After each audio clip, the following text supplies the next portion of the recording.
Education care की ओर से धन्यवाद। मैं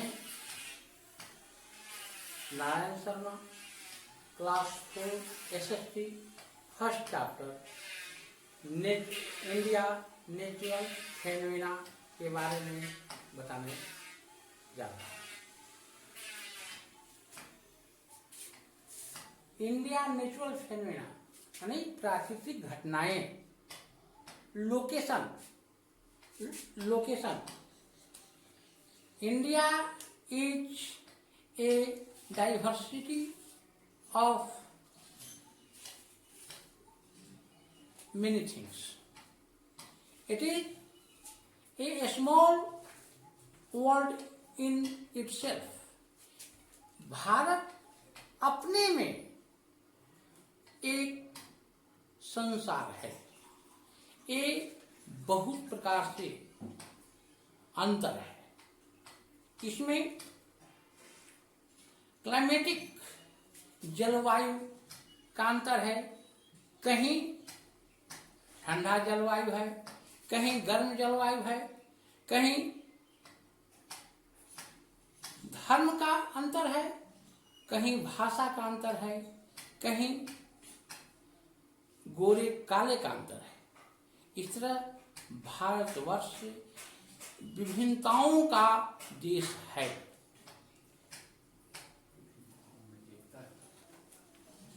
विभिन्नताओं का देश है, लेकिन विभिन्नताओं होते हुए भी एक नेशन से बंधा हुआ है, एक राष्ट्र से बंधा हुआ है और अनेकता होते हुए भी एकता है।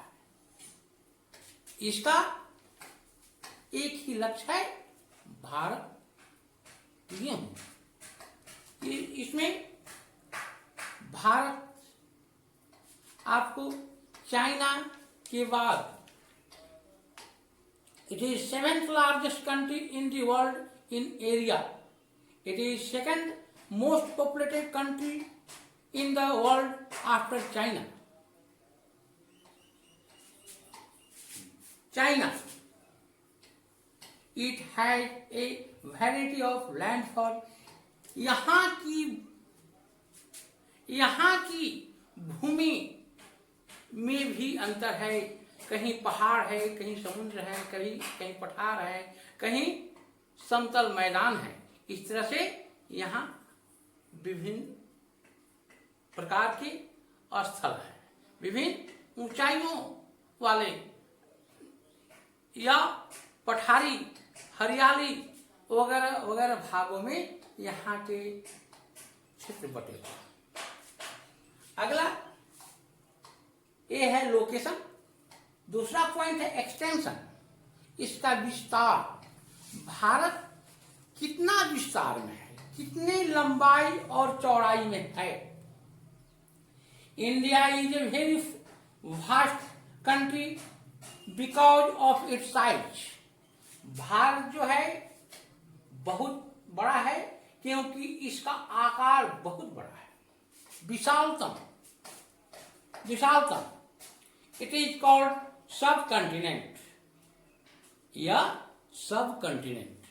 सब माने उप, कंटिनेंट माने महादेश, उप महादेश। It is extended from the 4 degree north to 37 degree 6 minute north in northern hemisphere. सबसे पहले भारत एशिया महादेश में है। एशिया महादेश में यह उत्तरी हेमिस्फीयर, पृथ्वी 2 भागों में बांटा गया है, north hemisphere and south hemisphere. यह आपको इक्वेटर के द्वारा बांटा गया है। ऊपर की भाग को नॉर्थ हेमिस्फीयर कहते हैं, नीचे की भाग को साउथ हेमिस्फीयर कहते हैं। हमारा देश उत्तरी हेमिस्फीयर में है, एशिया उत्तरी हेमिस्फीयर में है, लेकिन इसके बाद एक इसको मेन मेरिडियन, प्रधान मेरिडियन के द्वारा भी बांटा गया है, जो पूर्वी और पश्चिमी हेमिस्फीयर में बांटा गया है। तो कहने का मतलब है कि मेरा देश जो है आपको पूरब और उत्तर की दिशा में है। मेरा देश पूरब और उत्तर हेमिस्फीयर में पड़ता है। इसकी हेमिस्फीयर एंड इसके बाद prime meridian, the whole area is measured at 3287 to 63 square kilometre. ये इसका क्षेत्रफल 3287 to 63 स्क्वायर किलोमीटर में फैला हुआ है। इसकी मैक्सिमम अधिकतम डिस्टेंस पूरब से पश्चिम की ओर 2933 kilometre and north to south 3214 kilometre है। It is widest in the middle. और भारत का नक्शा जो है नीचे की ओर संकीर्ण है, ऊपर में की भी ओर कुछ संकीर्ण है, लेकिन मध्य भाग में यह ज्यादा फैला हुआ है, माने सबसे ज्यादा फैला हुआ है। अगला पॉइंट है इंडियाज नेबर्स, माने भारत के पड़ोसी देश। हमारे देश के मुख्य रूप से 7 कंट्री पड़ोसी देश हैं, लेकिन मुख्य रूप से, लेकिन अब इसको 9 नेबरिंग कंट्री कहा गया है। Pakistan and Afghanistan touch India western border. Bharat के पश्चिमी बॉर्डर पर पाकिस्तान और अफगानिस्तान है। On the northern border are China, Nepal and Bhutan. और नॉर्थर्न उत्तरी सीमा पर चाइना, नेपाल और भूटान है। बांग्लादेश एंड म्यांमार में बर्मा आर ईस्टर्न नेबर्स, पूर्वी पड़ोसी है। Sri Lanka and Maldives touch India marine border. All country cover a large land mass area and a huge population. और ए जो है ह्यूज यानी विशाल जनसंख्या से संपर्क करते हैं। फिजिकल डिवीजन, आपका देश फिजिकल में बनावटी, डिवीजन खंड में विभाजित है। भौतिक बनावटी भागों में बटा हुआ है। इसमें मुख्य रूप से आपको ग्रेट हिमालय फर्स्ट है। ग्रेट हिमालय जो हमारे देश के उत्तरी सीमा पर स्थित है। इसमें से बहुत सी नदियां गंगा, यमुना इत्यादि निकली है और यह बहुत ऊंची है। यहाँ पर ग्लेशियर है। ग्लेशियर से गंगा, गंगोत्री से यमुना, यमुनोत्री से निकली है। यह इसका ऊपरी भाग लगभग सालों बर्फ से ढका हुआ रहता है। बर्फ जब हीटेड होता है, बर्फ पिघलती है। पिघलने के कारण यह पानी की धारा नीचे की ओर चलती है और वही धारा नदी का रूप लेकर हमारे जमीन पर धरातल पर आती है। दूसरा, द नॉर्थर्न प्लेन्स, उत्तरी समतल, उत्तरी समतल, उत्तरी समतल भाग हमारे सबसे उपजाऊ भूमि है, जो गंगा, यमुना, ब्रह्मपुत्र नदियों के जलोढ़ माने उपजाऊ मिट्टी के द्वारा बनाई गई है। यह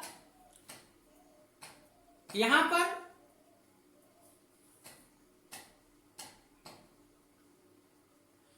पर भिन्न भिन्न प्रकार के फसलें होती है, जिस कारण हमारा देश खाद्यान्न के मामले में परिपूर्ण है।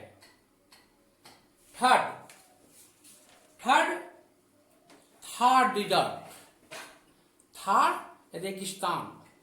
थर्ड रेगिस्तान आपका देश के पश्चिमी भाग, जैसे राजस्थान मूल रूप से आती है भारत के, और वहाँ केवल बालू ही बालू है। वहाँ फसल के रूप में, पेड़ पौधे के रूप में सरवस है, बबूल हैं इत्यादि है, जिस कारण वहाँ उपज कम होती है। वहाँ बालूमय होने के कारण चलना भी मुश्किल होता है, और इस कारण वहाँ लोग पैदल चलना पसंद नहीं करते हैं। वहाँ के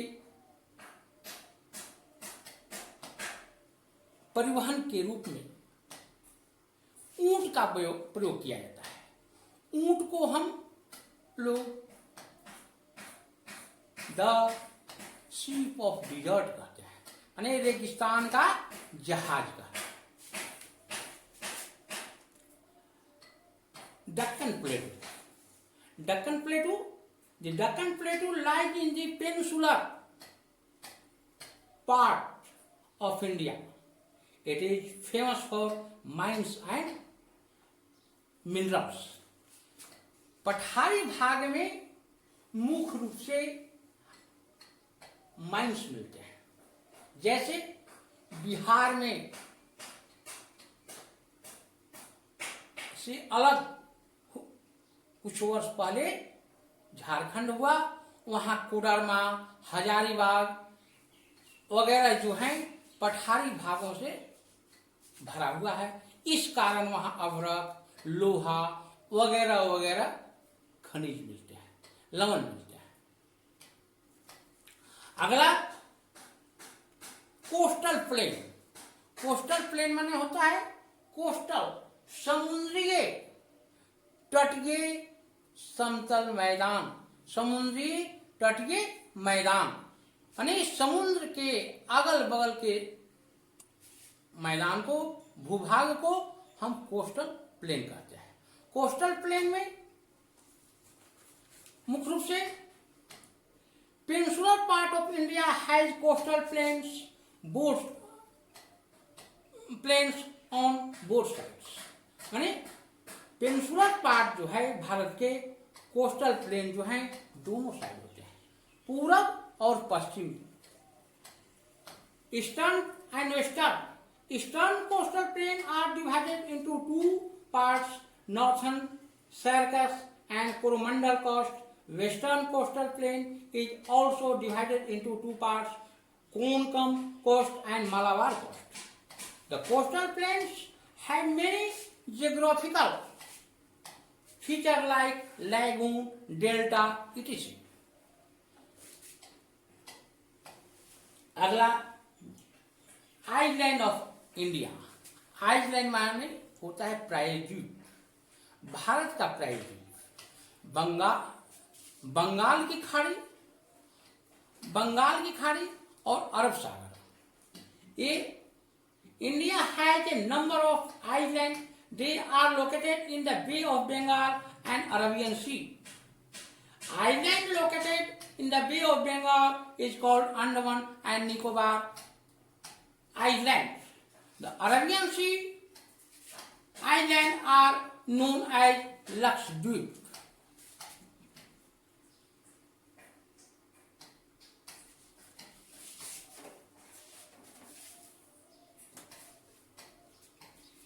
इस लेसन का पूर्ण पाठ पढ़ाया गया और इसके बारे में आपको वीडियो पर दिया जाएगा तथा व्हाट्सएप पर दिया जाएगा तथा इसे याद करें। अगर जो मीनिंग नहीं समझ में आए उसको पुनः पूछा जाए आप लोगों के द्वारा। क्वेश्चन और आंसर अगला वीडियो में व्हाट्सएप पर बताया जाएगा।